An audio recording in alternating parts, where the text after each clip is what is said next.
chance to share my viewpoints on writing quality research papers, for which we are very enthusiastic as and when we enter in the field of academics. Here, um, Ushita, shall I share my PPTs? Yes, ma'am, sure. Sure, ma'am. Please share your PPTs. Is it visible? Yes, ma'am, it is perfectly visible. You can enter the slideshow mode, ma'am. Yeah.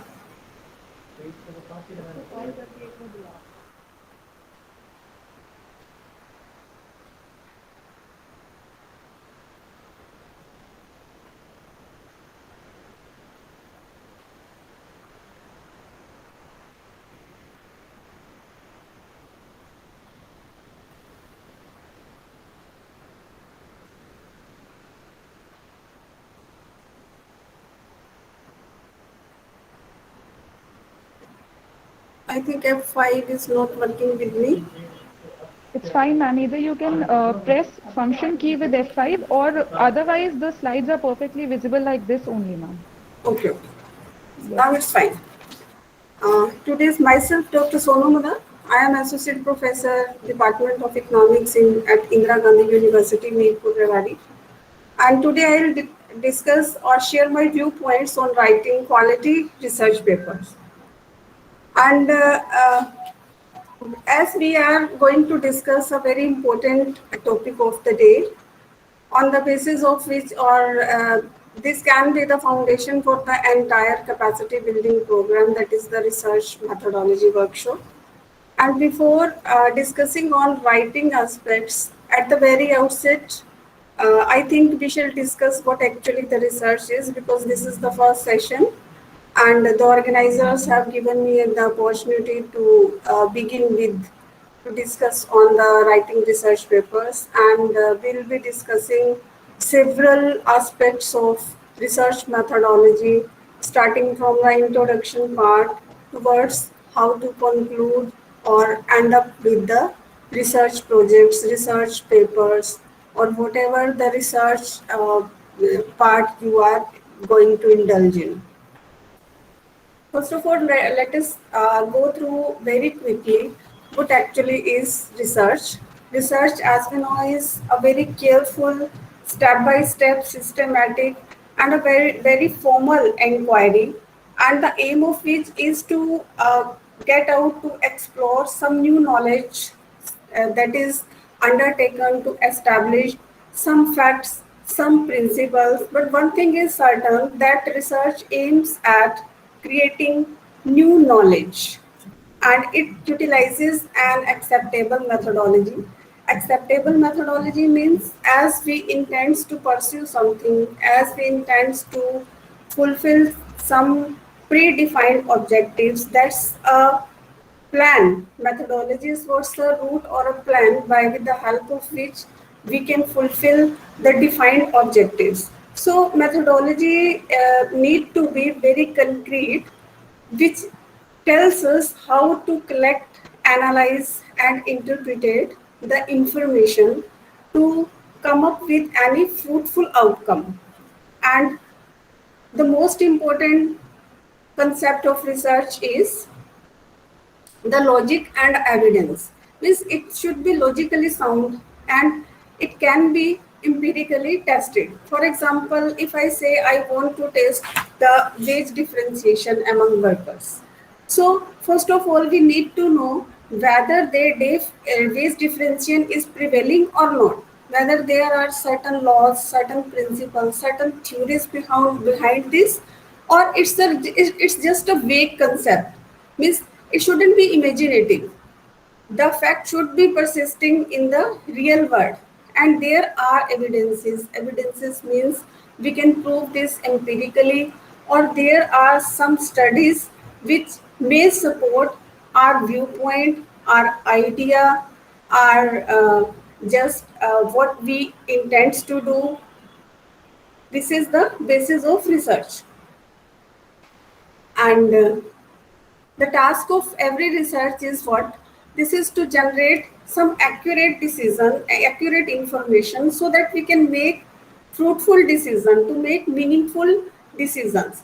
And this is a process by which we can shift the intuitive information to some subject systematic and objective investigation. We may have some information, we may have some idea, we may have some raw material just to give out that this may be the possible outcome which may be derived from this raw information. So research is what, just to utilize this information, to go through the process of investigation and to get some sort of qualitative or quantitative information, that is to base our decision, with the help of which we can guide, we can give our decision to avoid a sense of uncertainty, to make wrong decision. Means we can avoid all this if the research is just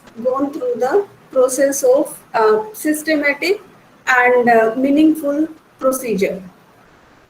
But one thing we need to be sure, that research should be an aid for the management judgment, not a substitute for this.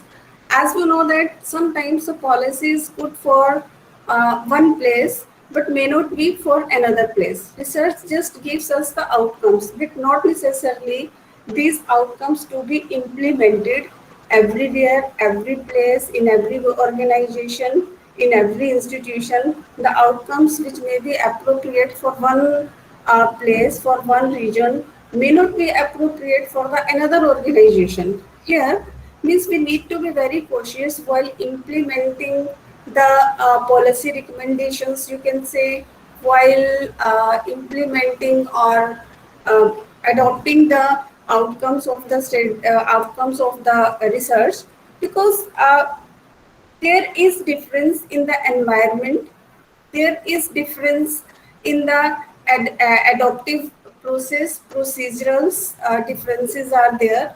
So the outcomes need to be judged before implementation. So here applying research remains a managerial art. It's not necessary that whatever the research outcomes are there, we can blindly utilize these results. So research means research not necessarily intends to get something which is very new, entirely new concept, entirely new idea. This means research means to re-examine what have already been in existence. It connotes patient study and scientific investigation. Mean to say, we can investigate, the investigation or experimentation may aim at discovery of entirely new idea, new concept, or the interpretation of certain facts which are already in existence, or the revision of certain accepted theories for their extension, for their changes with the changed environmental structure, or laws with, in the light of new facts or practical applications of such new theories or laws. Just I already have said that sometimes same outcome may be very relevant, very appropriate at one place, but may not be for any other place. So the practical application of any new theory, any new law may come up with different results, different implications. So research means to investigate, to infuse some new ideas, some new practical applications, whatever we intend to do. Here, when we start writing something for the purpose of an article or for the purpose of publication of some manuscript, there are certain quality concerns.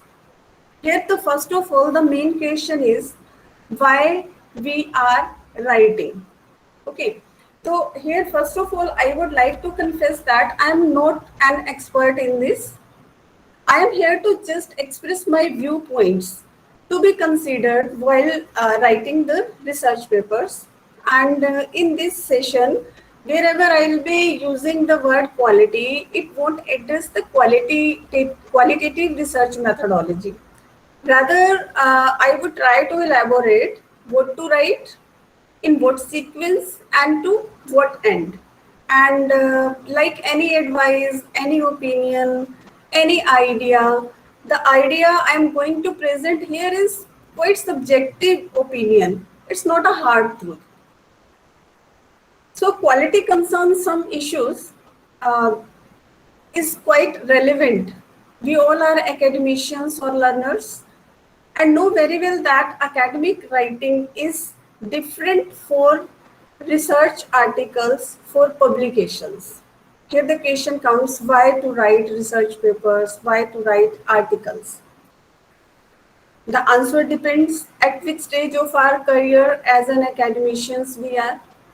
In the beginning years, it's a need that everybody wants to or need to fulfill certain requirements to maintain minimum academic standard as defined by UGC. And when a research scholar, when a faculty with newly or when enters in the academia, the main concern is the publication. The main emphasis on the publication, not on the quality in most of the times. But later, when we get acquainted with the methodology, when we get acquainted with the procedural practices, the concerns are visibility, prestige, repute, and academic contribution as a researcher and academician. And in due course of time, our bend turned towards writing the quality papers, or our intention moves towards writing to quality writing. Here in the quality, when we emphasis on the quality rather than writing, here four questions are in concern.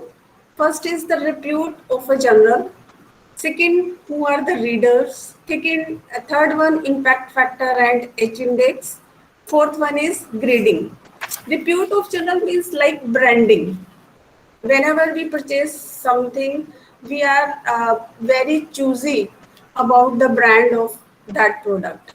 And when we are concerned shifts from writing to quality writing, then we become again very choosy that where to get our article published, where to get our writing published or to be visible to everyone. Then the repute of a journal is defined by the publisher. There are very reputed publishers like Springer, Sage, Taylor and Francis, Emerald, Elsevier, John Wiley, or many others. So the repute of a journal is a very important idea that if we are moving towards quality, we need to take care who is the publisher of the journal. Second one is who are the readers. Means whether the readers are the general public or academicians. Like if the readers are the general public, then it may be published in any of the magazines, daily magazines, in the newspapers. We can get our opinion published in the opinion section of any magazine or daily newspapers. So these are just the, even there is disclaimer that the viewpoints of the author are indicative only, and sometimes they are research based and sometimes they are on the basis of review. Here the third concept which must be considered while choosing any journal, that is the impact factor and H index. Impact factor is the average number of citations that article published in a given journal has received in the last 2 years. Mean to say, this is frequently, the impact factor is frequently used as a proxy for the relative importance of a journal within its field. This is an indicative that the journal indicative of the quality of any journal. If the quality of a journal is good, obviously the impact factor may be very high. because the number of citations, because the number of articles published in the particular uh, journals is having a good number of citations. And this is what the impact factor is, what the average number of citations that articles published in a given journal has received in the last 2 years. Obviously, if the citations are more, the impact factor will be the more. So it is general specific. H index, we can say that this is the n number of publications cited a minimum of n number of times. We can say that, suppose the H index of a journal is 50. It means that each of the 50 articles are cited at least 50 times. For example, if I have 60 articles published in various journals, and 30 of them are cited at least 30 times. So 30 will be the H index, not the 60. Maybe I have the 60 articles, some of them are cited 10 number of times, some of them are cited 15 number of times, some of them are 30, some are 40, but the minimum, if the minimum number is 10, then the H index will be the 10. If the minimum number of citations for the minimum articles is 30, then the H index will be the 30. And this is author specific. H index gives the quality of publications of a specific author, whereas impact factor deals with the quality of a overall journal. Here the citation as well as H index, the data related to this can be obtained from the Scopus, from Web of Science, from Google Scholars, and it need to be reviewed that what journal we are choosing to for the submission in any for publication. We need to take care of the impact factor and H index. And last one is the grading of journals.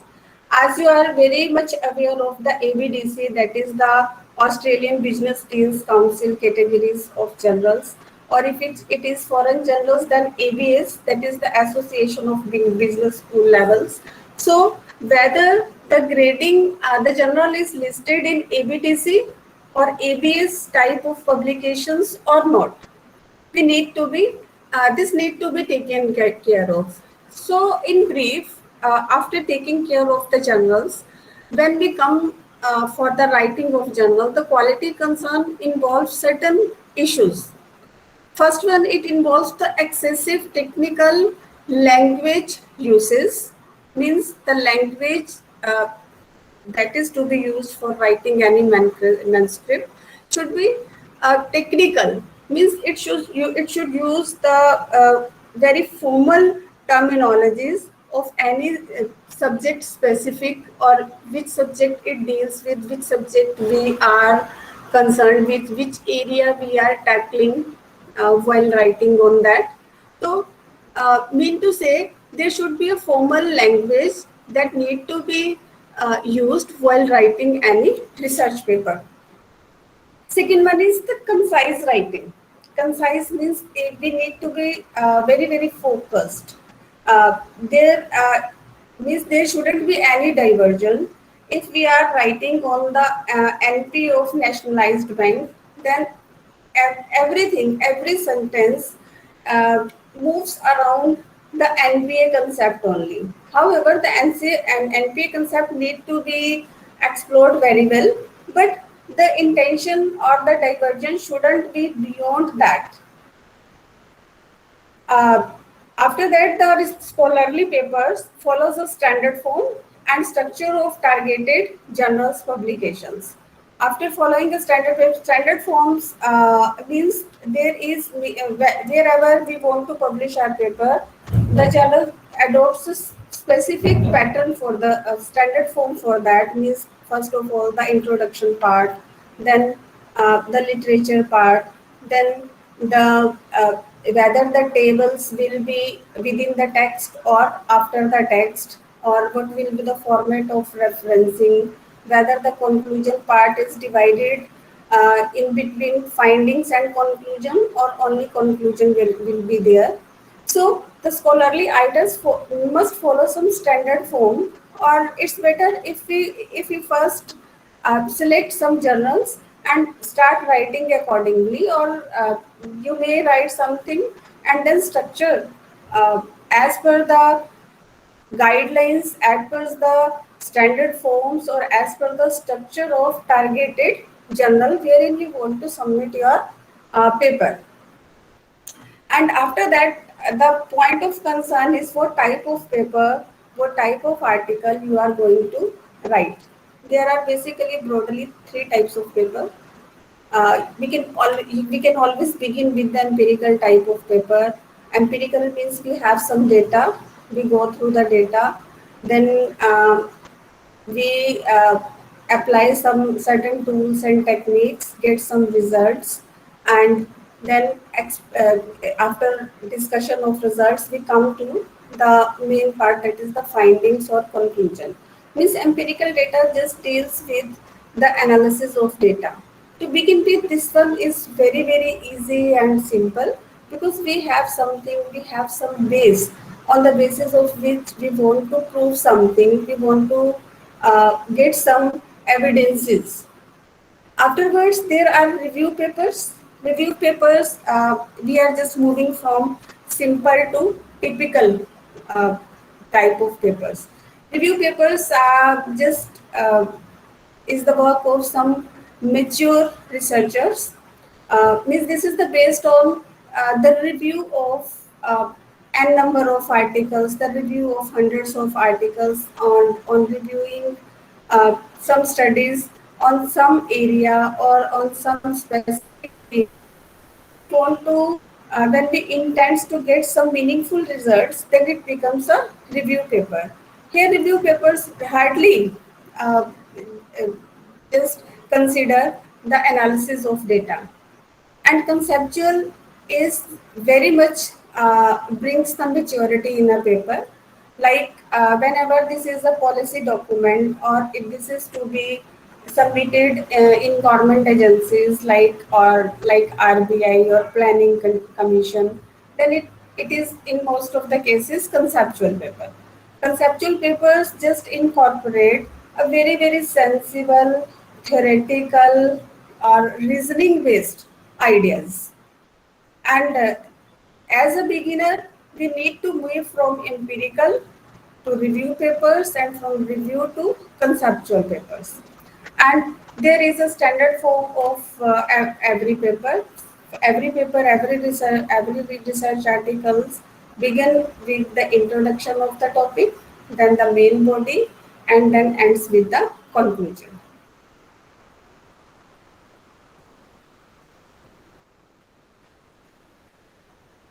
And after deciding the area, or after deciding that we are to write some article, the first and basic question is how to identify any research paper, how to identify any research problem. Because most of the time, sometimes the students come to us, and the postgraduate students or the research scholars, they ask, we want to write some paper, but we are not very clear on which area or what topic we should choose to write on that. So, choosing the broad area of research, obviously it should be of your interest only, but the reader's interest should also be taken care of. It's not as just as nowadays the scenario what's going on. We can think on the topics related to the migration, the topics related to the health issues, because nowadays the general public is very inclined towards the health issues, towards, and if the matter comes to the problems, then health problems and the migration problems, or the safety measures, are some of the areas which need to be taken care of. So while selecting any research area, the first thing is just think about it, that what area, what topic you want to work on.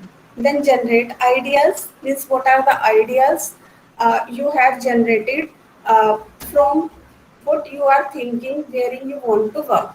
And then the background reading, whether there is already studies available on that very idea, on that very thing, on that very topic, or this one is just an imaginary student, imaginary type of topic, imaginary type of study. And after getting any idea, after generating any idea, just ask yourself, am I familiar with other research that has been conducted in the areas which is related to my research? This is very, very important, that what other researchers, what experts uh, are having the viewpoints on this particular problem.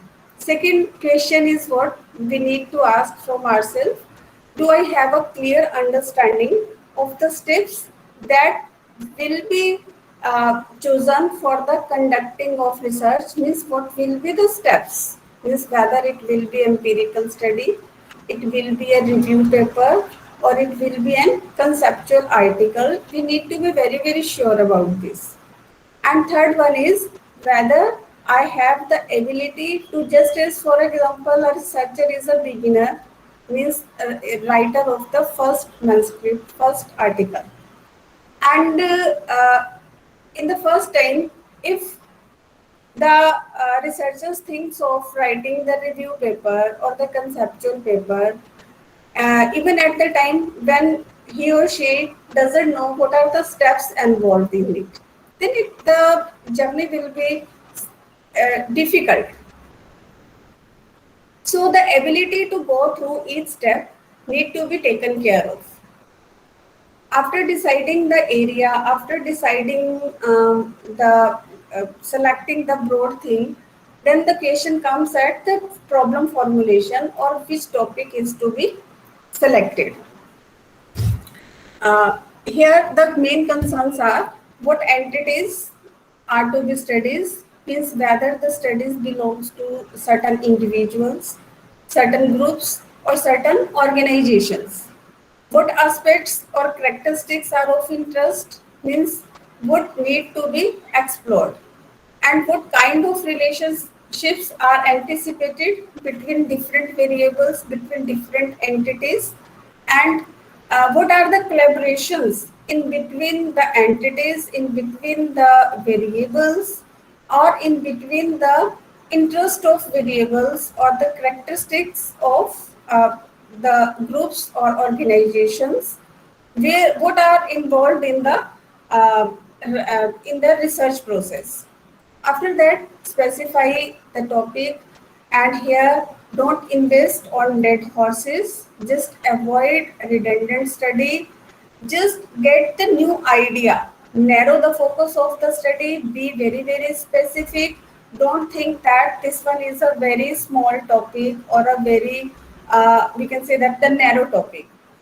Narrow topic means very concrete studies. Or if you at the very in the beginning, if you just consider the very broad area, it may not be sometimes possible, or you can say that it may not be, sometimes we are not justifying that very concept. Then after that, the after deciding the topic or the broad area, then the question is what will be the title of the paper. Here title is need to be very, very impressive, need to be very, very simple, and this need to be a reflection of what we intend to do. For example, I am interested in studying the entry of nationalized banks in the nearby region, just as we can say that the NCR. So, if I frame the topic like a study of various income groups of NPA of nationalized banks in NCR, the focus is what? Whether you intend to study various income groups or NPA. We need to just hear this very simple concept.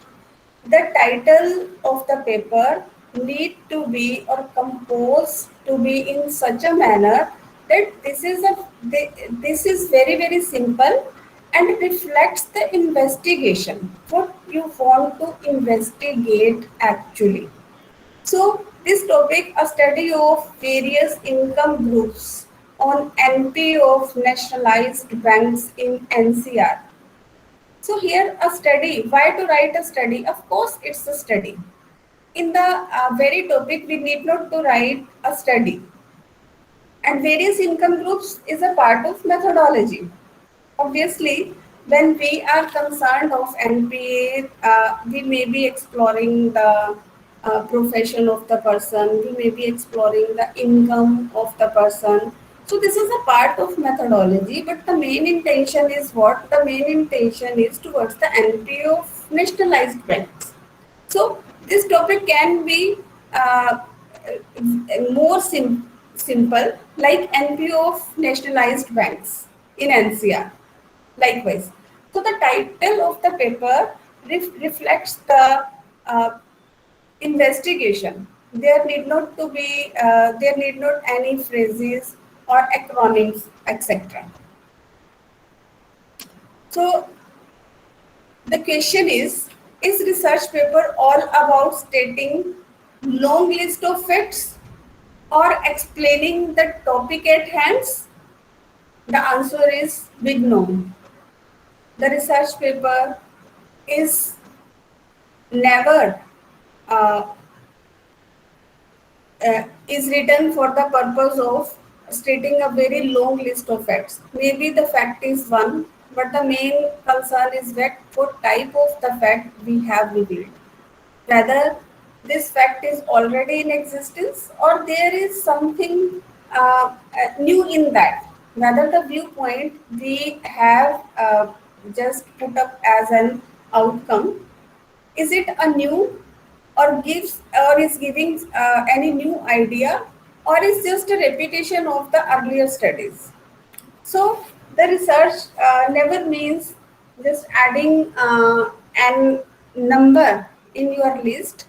This need to be come up with some finding, some policy implications, some novelty with it. So here in one part, we can say that a good research should follow the finger criteria. Finger means F means feasibility. It need to be feasible. Sometimes the research area or the research topic is very attractive and relevant also.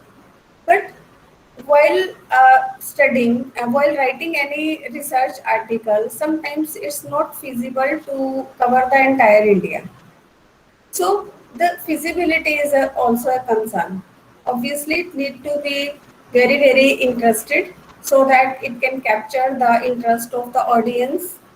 We can say that, like, if in case we are not able to just sit before the screen for a 2 hour movie, if we are not interested in that, then how can the reader will read your entire manuscript if it is not uh, uh, of their interest.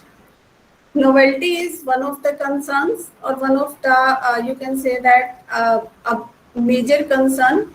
It should bring some new idea, some new, you can say, caption with it. Ethical need to be a very important care, and just as the plagiarism. What happens now the researchers do nowadays, what they collect 15, 20, 30, 40 articles and join in any ways and uh, give it a form of research paper, then this is not ethical.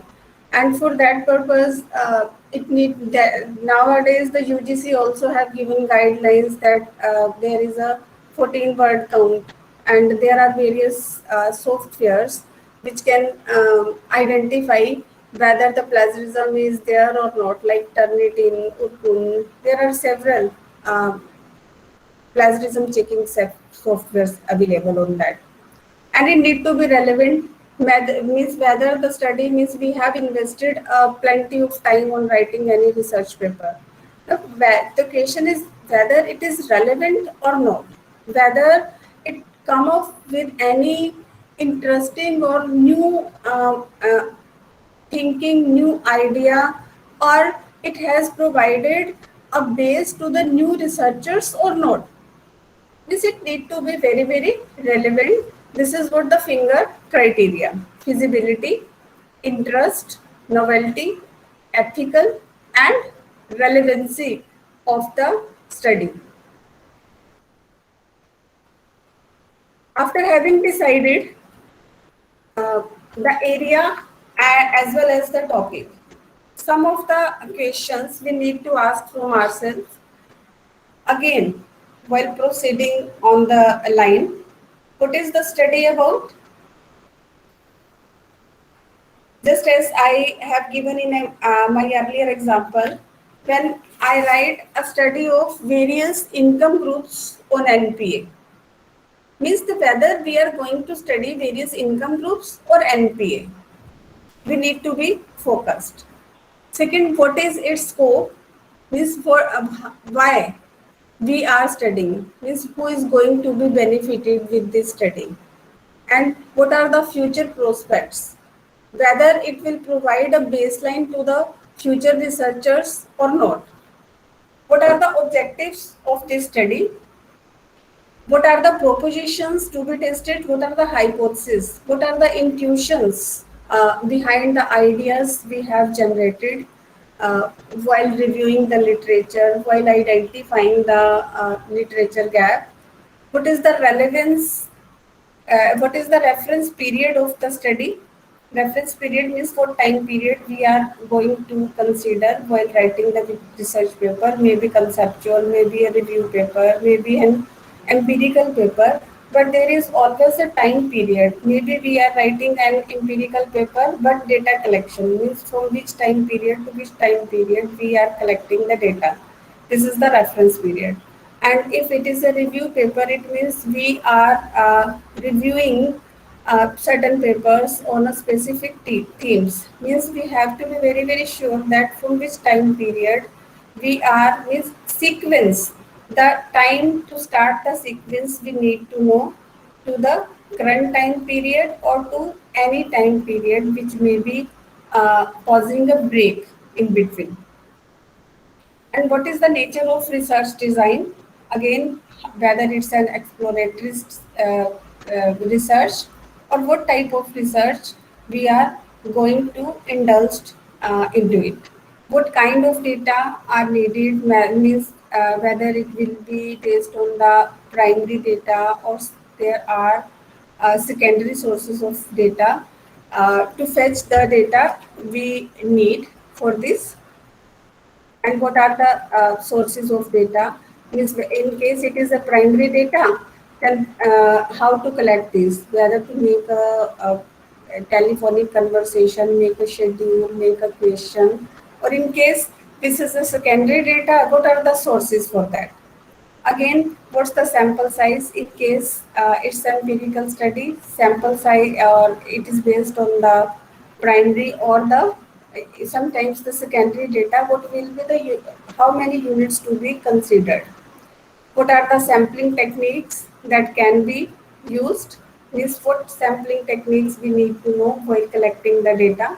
There are several types of sampling techniques, and depending upon the requirement, depending upon the nature of study, we may adopt any technique for the collection of data. What are the data collection methods? How the data is to be processed, means processing means the analysis of data. What are the techniques available for the data analysis? Means we need to know that what type of data we have and what type of techniques we have. There may be parametric techniques, there may be more non-parametric techniques, and the adaptation of any technique depends only upon the nature of data. In case we have the qualitative data, then the selection of technique is different. And in case we have quantitative type of data, then the selection of technique is different. And before utilizing any technique, there are again certain issues like data cleaning, checking the normality of the data. There are n number of techniques that we need to be ensured that whether in case we are going to choose any technique, whether this is appropriate or not. Just applying any technique uh, is not the real scenario, because the software nowadays are available. They will give you any result. And there is a proverb that garbage in, garbage out. So, without understanding of the techniques fully, in case if you feed any type of data, you'll get outcome, but it may not be, the results may not be robust. And entire of your effort, time, uh, or your enthusiasm that is involved while writing any paper will be wasted in case you won't care about the nature of data, or what are the techniques that can be utilized properly, keeping in view the nature of data. And while making this decision, even there are substitutes are available. Sometimes, suppose the candidate is inclined towards differences to be found out, and in that case, the a researcher knows that there is a t-test or ANOVA that can be used, but he or she doesn't check the normality or the variance and applies just the t-test or the ANOVA without having an understanding whether the data is normally distributed or not, or whether the variance is remaining the same or not. So in that case, the results that are obtained may not be robust. But in case the conditions are not fulfilled, in case the assumptions are not fulfilled, then there are substitutes for each and every test. If in case the conditions are not fulfilled, the name may be different. So these things are to be taken care of, and this is a capacity building program, and this is the first of your lectures. And in the subsequent lectures, I have seen the schedule. Will come to know that what are the procedures which can be adopted, and you can obtain the mastery in this. The next one is the time period required for each stage. Means there are various stages in writing the research paper. Means the review part is there, introduction part is there, and theoretical uh, conceptual strength of fine paper is there. Means data analysis of there, interpretation is there, conclusion finding is there. Means what is the time period required for each stage? Accordingly, you need to start.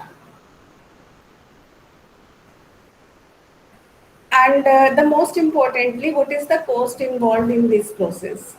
And for example, there may be some data, but the cost data available, but it is paid. And sometimes a researcher just get the idea as that this is the data that is available, but may not know that this data is not available for the free of cost, and we'll have to spend thousands of rupees in fetching the data and collecting the data, which may not be feasible at individual level. So there is need of exploration that if in case the secondary data is available, what is the cost involved in data collecting, and what is the cost involved, or sometimes any specific software is also required for the computation process in case the data is big. It cannot be handled manually. It cannot be handled manually. So these are some of the questions we need to ask from ourselves to begin with any research process. So broadly, let's discuss on the major parts of research paper. One is the front end, another one is the research methods, third one findings, and last one is the back end. And we'll discuss one by one all four major parts of any research paper. And some most of the times what is observed that the researchers follow imitation process. Imitations means just get some research articles on the theme which is of your interest, and imitate the methodology, imitate the writing process. Imitation is good because this is one of the natural and best way of learning new skills, but it may be quite challenging as there is no formula, each article is unique, and you again intends to get something new out of your study. And whenever there is infusion of something new, means you need to adopt new methodology, you need to adopt somewhere a new procedure. So imitation may help you, but it cannot solve the purpose at the end. While discussing major parts of the research paper, let's begin with the introduction, the part 1, that is the front end. Part 1 includes what the abstract, introduction. Introduction part covers the theoretical background, literature review, research question and motivations. We'll start one by one. First one is the abstract. Abstract is what? This is the essence of entire manuscript, which covers the background, which covers the purpose, focus of the study, what methods you have adopted, what are the results, findings, and what is the conclusion. In just a few words, most of the manuscript accepts the abstracts up to 500 only. Means the range of abstract is 200 to 500 depending upon the journal wherein you want to submit the paper. Mean to say, abstract is a very short. Abstract is, you can say that the essence of any manuscript. It gives a very concrete or very brief of the entire, brief form of the entire manuscript. It begins with the background, means begins with the background of the title in 1 or 2 sentences, and continues with revealing the purpose of the study, and to fulfill the purpose, to fulfill the focus of the study, what methods are adopted, and by utilizing the method, what are the results that are derived out, and what is the conclusion, whether the conclusion is there or not. Means everything need to be infused in the abstract. And in case of introduction, this is what the front end part of the. There are four parts of the research paper: front end, research methods, findings, and back end. Front end includes the abstract, introduction. We are moving towards the second, introduction. Introduction is just, this is the trailer. Whenever there is a movie of 2 hours, there is a trailer of 5 minutes, 3 minutes, 4 minutes. And on the basis of the trailer, we can just guess, we can judge what type of manuscript and what type of movie it is. And on the basis of introduction, just contains the preliminary information about the topic, and it just gives the overview of discussion with the previous work which already has done on it. It points out the issues that are being addressed in the present work, and it also speaks about the relevancy of the research. So, in case we read the introduction of a manuscript, we'll come to know that what the study is about, what the concept is about, and what we are going to get out of this study. Then it continues with the theoretical background. There is a difference between the introduction and the theoretical background. Introduction just introduces the topic, but theoretical background just highlights the broad area only of the study. It presents the context of the study. Means sometimes there are certain laws, certain theories, which which may provide the background of the concept, the background of the idea we have generated. So these need to be just just that need to be revealed to give the idea to the researchers that there are some theories, some concepts, some ideas, some terms with which the reader or the audience may not be familiar, but that need to be known just to get an idea that this the framework of the study is not an imaginative study. This is backed by a strong expert opinion, the strong theories given by the experts in the line, and some laws that are working behind it. So it leads up to the research problem, even it explains how to lead up to the research problem, and it defines clearly the problem of the study. And sometimes it also reveals or provides some information of the historical data also. Just as if we our study is about employment or unemployment, then MOSPI or the we can say that NSSO provides information on that, provides data on that, and what are the studies, what are the papers they are revealing, what are the technicalities they have been involved in the process. We may just point out in the theoretical background. So it need to be revealed because there may be any concept that may have been borrowed from other disciplines. For example, commerce, management, economics are interdisciplinary subjects, interdisciplinary areas.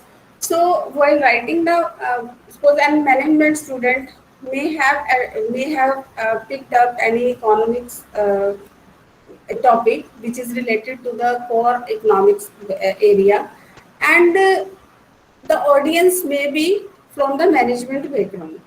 So they need to know what are the explanations, what are the theories, what are the laws that are working behind generating the specific idea. And moreover, sometimes there is an extension of some information, there may be some extension of some idea or infusion of something new in the existing knowledge. It's quite possible that the researcher intends to utilize a completely new method. So theoretical background gives strength to the introduction. That introduction is not just cooked in the brain of researcher. This is backed by a strong methodology, a strong viewpoint, study material that has already been reviewed by the experts in the area concerned. After that, research review, that is very important part of any research article, and it provides a critical summary of all the published work on a specific topic. Literature reviews, what it provides an analysis on specific issues just from an idea about the current state of understanding on an issues. It also identified trends in research. It again points out a research gap in the existing literature. So it is important to review the literature to generate idea on what does the literature says about the phenomena. If there is considerable literature on the phenomena, cite the landmark articles that started the theoretical conversation and those that change the conversation significantly, because there are always viewpoints which favors or which may be against any viewpoint, and literature view is what there are some similar studies and there may be some contrary studies. And also, if you have in your mind that the manuscript or the research articles I am writing, where I intend to it to be submitted, is there any specific journal?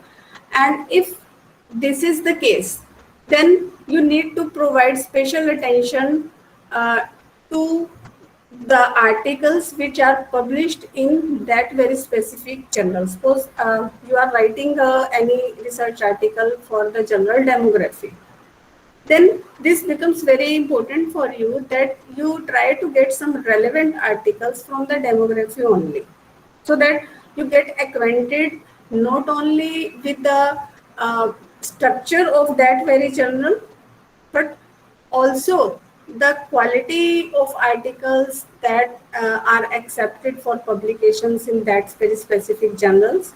And also it gives the impression to the reviewer that you have been following, means you are well acquainted with this specific journal also. So there are basically two ways of writing literature review. One is chronological, another one is thematic. Chronological, we can say that sequentially. They describe each work in succession, starting with the earliest information that is available in the line. Means on any specific concept, suppose if I intend to write on wage differential on the basis of gender, then what is the begin point of wage differential? From which time period the differentiation in wages of worker has been in existence. I may start from that very point and continue it to the current time. That is chronological. This is sequential. We start from a point and continue what are the successive amendments, what are the successive changes that have been carried on with time in the line. The focus is in this type of literature review is to show how ideas or methodological backgrounds have progressed over the time period. The next one is thematical, and nowadays you can say that nowadays the focus or the preference is towards the thematical. Thematical means theme-wise reviewing the articles. It means the existing article is existing literature is organized and discussed on the basis of themes or the theoretical concepts that are important to understand the topic. It also draws readers' attention to some new perspectives that are related to the study or the new angles, the new, you can say, entrants in the fields. Afterwards, the research questions or motivations. And the research questions means what aspects of phenomena does the literature overlook? This is the cause of generating research gap. Means there are several studies you have explored, and while exploration of various studies, what are the phenomena that have not been much discussed? This creates the research gap. Another one is what is the basis of gender gap? What is the basis of research gap? And there are basically three bases which may create the research gap. One is you can say that, or one can say that the literature is incomplete. One can say that the literature is inadequate or incommensurable. But claiming that the literature is incomplete is very, very risky, because there may be studies using different keywords than those you searched. Means when we say that the literature is incomplete, there are chances that the studies are available, but the keywords with the help of which you have explored articles online or offline even, you may not get acquainted or you may not get contact with those studies. So it's quite risky. Yes, the inadequacy of problematization is a safer framing if we say that problematization is inadequate in different studies. And in this case, we can write it in a way that although many studies addresses this problem, but still these aspects of the problems are overlooked. So this can be a better idea. Another one, when we say that the literature is incommensurable, like uh, it has been a debating issue. Means some of the experts are at one end and some are at the another end. This again makes a sense, but in this happens if in case you can advance or resolve the debate in a very significant way. Means saying that it is a debatable issue, there are hundreds of experts which are at one end and again n number of experts at the another end, and if you want to jump into the debatable issue, if you have the guts to jump into the debatable issue, then you must come out with some solution to that debate, or we can say that you uh, should be in the position to resolve the debate in a significant way. Taking a side is rarely considered a theoretical contribution. We cannot just take our side to one end. We have to resolve what is the debate and how it can be resolved. And there are certain questions: who, what, when, where, why, how. These questions are all essential building blocks of any theoretical puzzles. But while framing the research questions, it's not necessarily that we'll use why, how, or when words directly. For example, if I write, what are the glitches leading towards gender wage gap? So this sentence or this research question in itself is containing the question why and how, because I intend to resolve the issue that what are the glitches leading towards gender wage gap, and obviously moving towards some solution for that also. Uh, Now let us begin with the second part of writing the research problem, that is related to the research methods.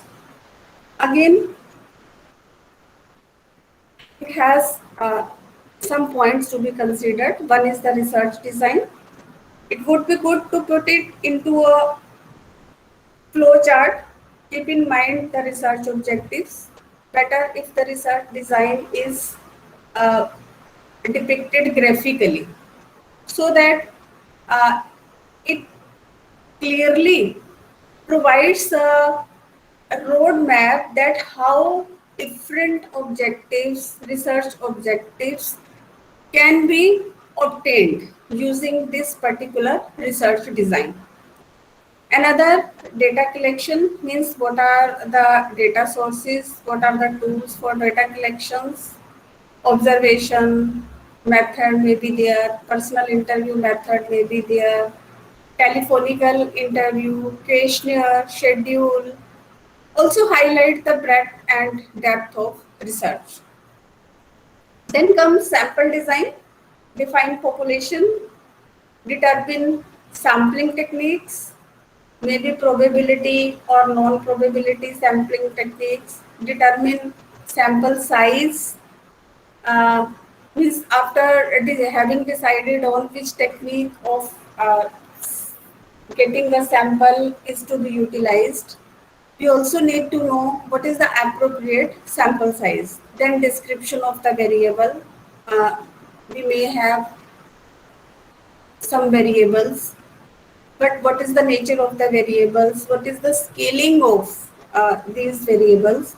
That is also an important cause of concern. Model framework, what are the tools and techniques that can be utilized, keeping in view the variable description only we already have discussed. Third part is the findings of the study. Findings includes only finding of your research. Sometimes what is seen or what is observed, that finding part again includes the brief summary of the earlier defined part of the manuscript. This what have already been written. This is the brief summarized part of, this is the abstract of the entire paper. But finding is not the abstract of the paper. Finding is not the brief summary of the paper. We need not to write, we need not to introduce again the objectives or the theme, but the findings includes the data representation in various forms like tables, like charts, graphs, or however, the decision that where these tables may be obtained from the software, means this gives the statistical vision of the analysis, or this statistical vision of the analysis may be depicted in charts, may be shown in the graphs, and need to be decided whether this is to be inserted within the text or at the end of the manuscript, depending upon the requirement of the journal. This need to be contained a contextual analysis of this data. Whatever the data we have shown, just brief explanation of what is the meaning of statistical findings, and a report on data collection, recruitments, participants, and data that corresponds to the central research questions, and all the secondary findings. Means the findings part includes only the findings, means what are the statistical outcomes, what these outcomes means, and what we can say about these findings. Just this part need to be covered in the findings. Fourth part, that is the very important, is the backend. Backend means how to conclude this part, and backend includes theoretical contribution, policy implications, limitations, and conclusion. Just in the findings part, what is required, just give the analysis part, explain this, interpreted this in the form of tables, in the form of graphs, whatsoever, for the taken care in the light of beautification of the manuscript also. But here the last part provides what is the theoretical contribution. Means you have just given the analysis of data, you have explained, but what actually it states, how it has added to the existing world of knowledge. Is there any new line which has which shows the significance of your work or not? Means in context of current article, and also in context of existing studies. Existing studies means we need to reveal that our result is this, and the existing study in this line whether are similar or are contradictory to our results, and how these results can be implemented in the real world, maybe within an organization, maybe within a region, or maybe a part of a policy framework that can be broadly implemented. So, this provides explanation regarding challenges, extension, or revision of existing theories. Backend also includes the policy implication, means how the research findings going to benefit various stakeholders of the society while making decision on the research related issues. This is very very important, and this backend is the only part which explains how significant your research work is, how it has contributed in the existing world of knowledge, means, and to some extent it indicates that it will be accepted, it will have the readability or not.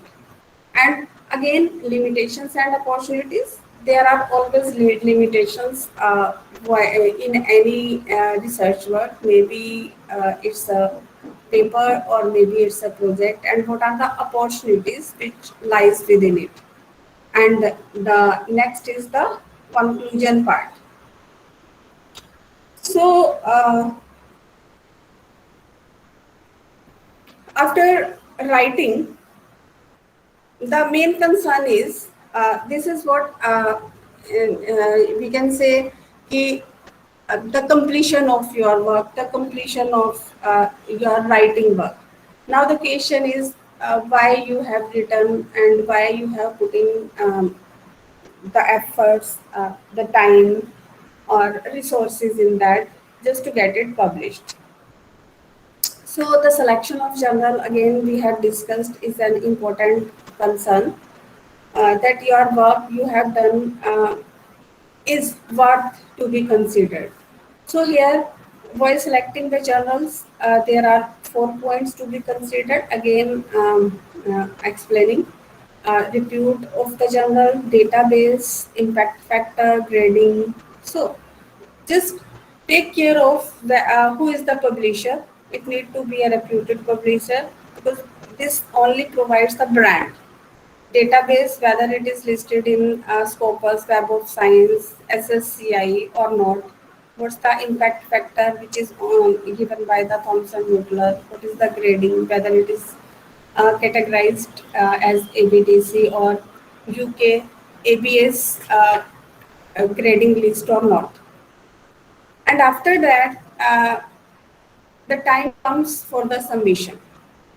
And as you have devoted a plenty of work, plenty of time and energy in writing the manuscript. So don't get hurry in submission. So read the finalized paper carefully. Check once again for the accuracy of figures, captions, whether all the figures, all the tables, or the captions are correctly referred to in the text or not. Sometimes this is a very common mistake, that some references, some studies are in references but are not in the text, because it's a process. Sometimes while making editing, we added some lines but forget to uh, means remove the reference wherein we have made additions. And sometimes while making additions, we remove the references within the text but not from the referencing part. So just go through whether all the references are in line or not. Get feedback from the advisors, from experts, from your colleagues. Make sure that the paper is ready by at least one or two colleagues. From our sense, the paper may be ready, but when you, any expert or any of your colleague just go through it, then it may give you some suggestions which may prove to be very healthy.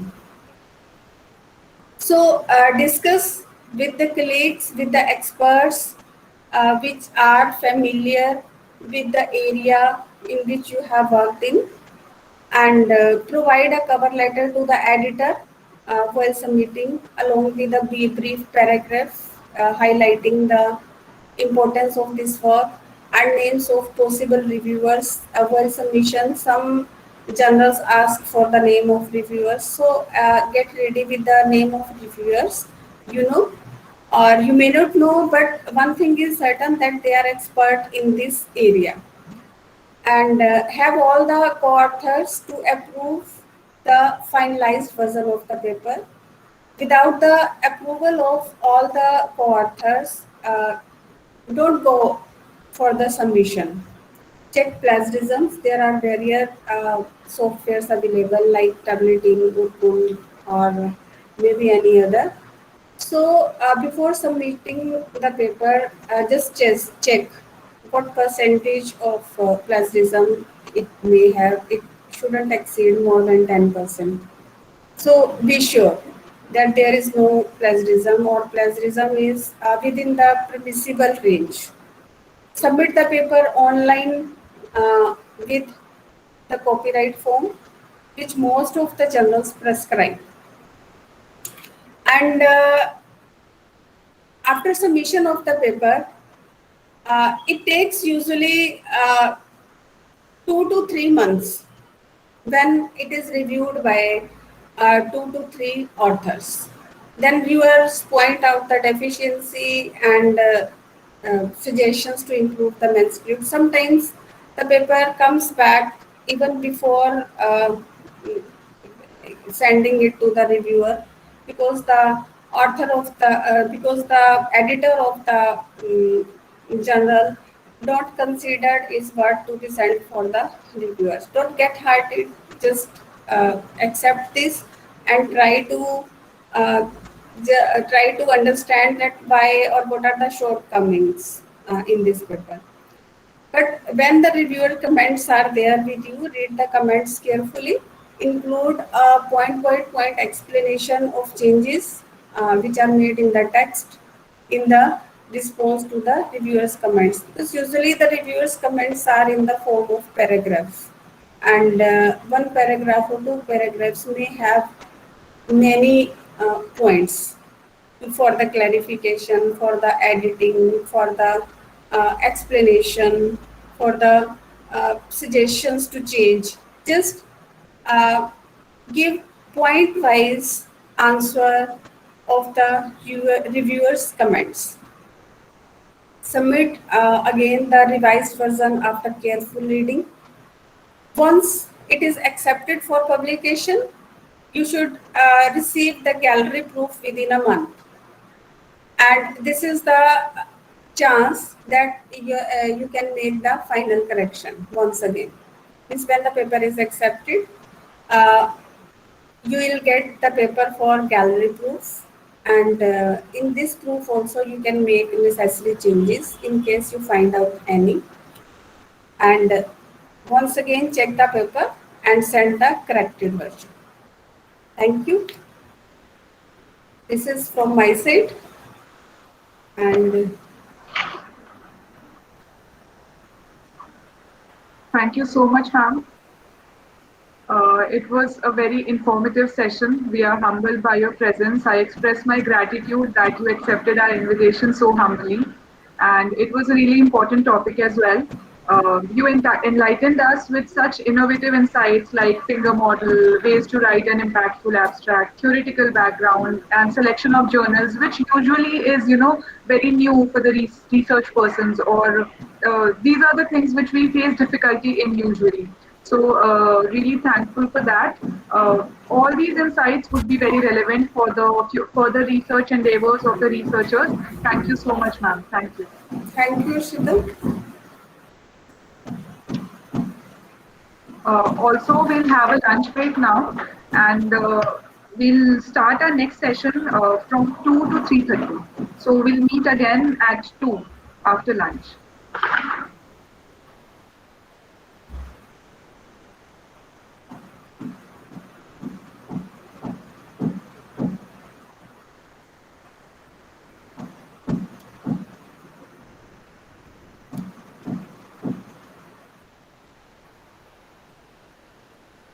Hello, Madan ma'am. You may stop sharing your screen, please.